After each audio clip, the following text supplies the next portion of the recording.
Good evening बच्चों। ये class 12 का दूसरा जो बुक है पॉलिटिकल साइंस का नाम, उसका अध्याय 1 है राष्ट्र निर्माण की चुनौतियाँ। इसका हम लोग ऑब्जेक्टिव देखेंगे और कुछ वन लाइनर भी देखेंगे, ठीक है। भारत का संविधान कब स्वीकृत हुआ? तो 1949 में हुआ था, है ना। किस भाषा के आधार पर 1953 में आंध्र प्रदेश का गठन हुआ? तो ये तेलुगु भाषा के आधार पर हुआ था। ये भूख हड़ताल किया था पोट्टी श्री रामुलु ने। एक चैप्टर तो आप लोगों को पॉलिटिका में पढ़ाए थे, ये वाला। भारतीय संघ में शामिल होने वाला अंतिम देशी रियासत था कौन? हैदराबाद था। यहाँ पे निजाम होते थे, हैदराबाद का निजाम, है ना। इसके लिए ऑपरेशन पोलो चलाया गया था, ऑपरेशन पोलो। इसके तहत इसको भारतीय संघ में शामिल किया गया, ठीक है। जूनागढ़ सर्वसम्मति से अपने से शामिल हो गया था। संविधान के किस भाग में भारत की 22 भाषाओं का उल्लेख है? तो ये 8वीं अनुसूची में है 22 भाषाओं का उल्लेख। लौह पुरुष के नाम से किसको जानते हैं? तो सरदार वल्लभ भाई पटेल को जानते हैं। इनका 31 अक्टूबर को बर्थडे होता है ना। 31 अक्टूबर को बर्थडे होता है। देश के विभाजन के समय नोआखली नाम का जो जगह है वो चर्चा में क्यों थी? तो ये सांप्रदायिक दंगा हो गया था हिंदू मुस्लिम का, तो इसीलिए नोआखली फेमस है। एक क्वेश्चन कभी भी पूछ सकता है आप लोगों से कि जब देश आज़ाद हो रहा था तब गांधी जी कहाँ थे?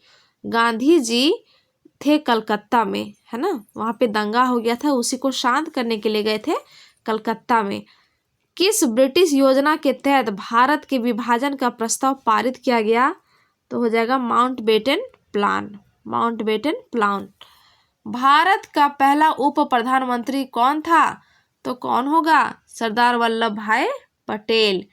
आंध्र प्रदेश अलग राज्य की मांग को लेकर पोट्टी श्री रामुलु की मृत्यु कितने दिन के भूख हड़ताल के बाद हो गई? तो 56 दिन के भूख हड़ताल के बाद हो गई। सीमांत गांधी किसको कहा जाता है? खान अब्दुल गफ्फार खान को कहा जाता है। भारत कब आज़ाद हुआ? 15 अगस्त 1947 को आज़ाद हुआ। महात्मा गांधी की हत्या कब हुई? 30 जनवरी 1948 को हुई। हैदराबाद के शासक को किस नाम से जाना जाता था? निजाम बोलते थे। मुस्लिम लीग ने पाकिस्तान की स्थापना के लिए प्रत्यक्ष कार्यवाही नामक आंदोलन कब चलाया? 1900। इसका आंसर क्या होगा? 14 नंबर का देख लेते हैं, सी होगा 1946। आज़ादी के समय जम्मू कश्मीर का राजा कौन था? महाराजा हरि सिंह था। संविधान के किस संशोधन द्वारा 4 भाषा को जोड़ा गया? बोडो, डोंगरी, मैथिली, संथाली। इसको 92 संविधान संशोधन 2003 के तहत जोड़ा गया। अब वन लाइनर क्वेश्चन देखते हैं। सीमांत गांधी किसको कहते हैं? खान अब्दुल गफ्फार खान को कहते हैं। राज्य पुनर्गठन आयोग के प्रथम अध्यक्ष कौन थे? न्यायाधीश फजल अली थे। भारत में किसको लौह पुरुष की संज्ञा देते हैं और क्यों? तो सरदार वल्लभ भाई पटेल को लौह पुरुष की संज्ञा देते हैं क्योंकि सरदार पटेल ने देशी रियासतों के भारत में विलय में महत्वपूर्ण भूमिका निभाई थी और अद्भुत सूझबूझ का परिचय भी दिया था। वल्लभ भाई पटेल को सरदार क्यों कहते हैं?